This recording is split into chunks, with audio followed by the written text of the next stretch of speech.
আসসালামু আলাইকুম গাইজ, দেখেন আজকে সকাল 6টা বাজে বরাবর। এখন আলুটিলা বড় বাউন্টিতে এই ট্রাকটা পলট খাই ফেলছে। দেখেন এখানে রাস্তায় দেখতে পাচ্ছেন একদম গাড়ির একদম খারাপ একটা অবস্থা হয়ে গেছে। আপনারা দেখেন গাড়ির অনেক রিক্সে অনেক ক্ষতি হয়েছে। এদিক থেকে যদি দেখাই, দেখেন গাড়িগুলো আসতে পারতেছে না। এই যে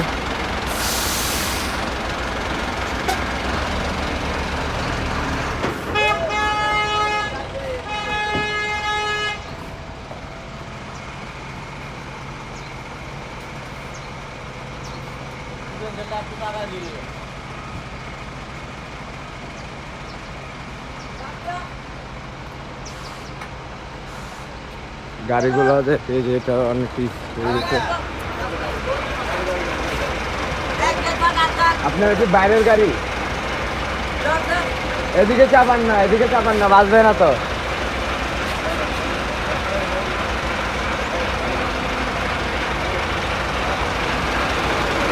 একদম খারাপ অবস্থা হয়ে গেছে।